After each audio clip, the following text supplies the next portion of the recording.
10월 24일 우리 청소년 청년들과 함께 하나님 말씀 나누도록 하겠습니다. 새벽 갬성. 네.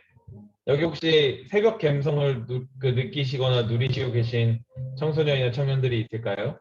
근데 갬성이란 단어도 실은 요즘 신조어 같은 느낌이라 제가 약간 젊은 척을 해보려고 단어를 썼는데 유튜브에 새벽 감성, 새벽 갬성이라고 치면 이렇게 노래 리스트가 굉장히 많이 나옵니다. 그래서 그 유튜브 채널 이름이 너의 고막을 책임져도 될까 뭐 이런 채널인데 새벽 감성, 새벽 내내 들을 수 있는 1시간짜리, 2시간짜리 새벽에 듣기 좋은 이렇게 플레이리스트들이 많이 유행을 하고 있습니다. 새벽에 감성적인 기분이 증가하는 것을 빗댄 말이 새벽 감성이라고 나무위키 출처로 얘기를 하더라고요. 그래서 평상시에도 감정적이기 쉬운 사춘기 때 특히 강하게 느끼는 경향이 있으며 이 때문에 SNS에 뻘글을 작성해 흑역사가 되는 경우가 많다라고 이제 설명이 돼 있더라고요. SNS에 흑역사가 되는 새벽 감성 글들 여러분 너무나 잘 알고 있는 글이 있습니다. 네, 난 가끔 눈물을 흘린다라고 시작되는 그 새벽 감성 SNS 글입니다. 이렇게 이제 글을 남기도게 되는 거죠. 새벽 감성에 가득 차서 뭔가 이런 글을 머리가 아닌 마음으로 우는 내가 좋다 뭐 이런 거 올리는 경우들이 있는 것을 보게 됩니다. 새벽에 감성적이 되는 이유를 이제 좀 과학적으로 분석을 해보면 코르티솔이라는 호르몬이 있는데 이게 스트레스를 조절하는 호르몬이래요. 근데 새벽에 이 호르몬이 올라간답니다. 그래서 스트레스가 늘어납니다. 반대로 세로토닌, 이건 이제 햇볕을 많이 쬐는 낮에 많이 받게 되는 호르몬인데 이게 감정과 수면과 식욕을 조절하는 호르몬인데 세로토닌은 또 감소한대요. 그래서 감정 조절도 잘 안 되고 수면 조절도 잘 안 되니까 잠이 안 오거나 뭐 하고 식욕 조절 호르몬이 안 돼서 여러분도 알다시피 치킨 중에 제일 맛있는 치킨은 새벽에 먹는 치킨이다. 그래서 이 코르티솔은 늘어나고 세로토닌은 감소하니까 새벽에 우울해지고 충동적이 되는 경우들이 굉장히 많다고 합니다. 어떤 기사들을 보면 실은 자살률이 가장 높은 시간대가 새벽이라고 하기도 해요. 그러니까 그 우울해지는 감정이 조절되지 않는 게 가장 심하고 그래서 이 감정 조절이 되지 않아서 감성적이 되고 그냥 글을 남기거나 어떠한 것들을 느끼게 되는 거죠. 네, 새벽 감성을 가끔 느끼는 건 전 참 필요하다고 생각해요. 한편으로 내 자신이 너무나 이성적으로만 머리로서 사는 것보다 감성을 느끼는 것도 굉장히 중요하니까요. 근데 가끔 느끼는 새벽 감성이 아니라 반복되는, 그러니까 매일매일 새벽에 잠을 자지 않고 새벽에 그 음악을 틀어놓고 글을 쓰고 더 넘어서 새벽에 우울함을 계속 가지게 되면 내 안에 있는 어두운 면을 불러일으키게 되고 어두운 면이 밝혀진 나 같은 경우는 나 자신을 비난하며 거부하기도 합니다. 그래서 실은 자살률이 높아진다고 학자들은 보는 편이에요. 그러니까 내 자신에 대해서 부정적인 생각이 이 새벽에 우울함이 깊어지면서 생길 수밖에 없는 것이 되는 거죠. 그래서 적절한 새벽 감성 누릴 수 있는 게 아니라 그냥 그 우울함에서 벗어나지 못하고 나 자신에 대해서 비난하고 거부하기도 한다라고 이야기합니다. 신앙에도 이러한 부분들이 굉장히 위험할 수 있어요.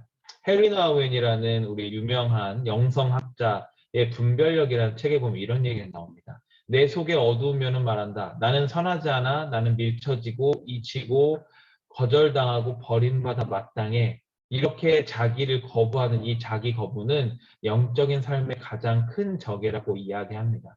그냥 우리의 일반적인 삶의 영역뿐만 아니라 우리가 신앙을 가지고 살아가는 신앙인으로 있어서도 내 속의 어두운 면만을 강조하고 내 안에 우울만을 계속적으로 꺼내고 그 우울에 얽매이게 되면 나는 선한 사람도 아니고 나는 거절당하고 버림받고 미움받고 사람들한테 잊혀지고 비난당하는 게 마땅해라고 하면서 자기 자신을 비판하고 자기 자신을 거부하게 된다는 것이죠. 그것은 그냥 그러한 일반적인 삶뿐만 아니라 우리의 신앙에 있어서도 가장 큰 적이라고 헨리 나우맨은 이야기합니다. 이런 자기 거부가 가장 큰 적이라고 헨리 나우맨이 이야기하는 이유는 다음에 그래서 이어집니다. 우리를 하나님이 사랑하시는 자녀라고 부르는 거룩한 음성을 자기 거부를 하게 되면 부인하기 때문이라고 이야기합니다. 우리가 하나님께 사랑받는 하나님의 자녀가 되었다는 것은 우리 존재의 핵심 진리를 나타내는 말이다라고 나와 있는 얘기예요. 이게 무슨 얘기냐면 내 자신이 비난받아 마땅하고 내 자신은 잘 못하고 나는 열등감이 가득한 사람이고 나는 남들과 비교했을 때 우월한 게 하나도 없고 이런 식으로 자기 자신을 비난하고 부인하는 것이 실은 더 나아가서는 우리는 분명 하나님이 사랑하는 자녀, 하나님께서 우리를 사랑하시는 자녀인데 그것마저도 부인한다는 얘기예요. 결국에는 신앙인으로서 우리가 하나님의 자녀고 하나님의 사랑받는 사람들이라는 그 존재, 우리의 존재의 그 진리를 잊어버리고 부인하게 되면서 우리 자신을 영적인 삶에서 멀어지게 한다라고 보는 것입니다. 시편 23편 1절은 이렇게 얘기합니다. 주님은 나의 목자시니 내게 부족함 없어라. 여기서의 목자는 양을 치는 목동을 이야기도 하고 우리가 하나님의 이끌림을 받아서 하나님께 그 하나님 안에서 자라나는 것을 이렇게 의미합니다. 어쨌든 하나님께서 나의 목자시기 때문에 내가 부족함이 없다라고 이 시편을 쓴 사람은 시를 통해서 고백하고 있어요.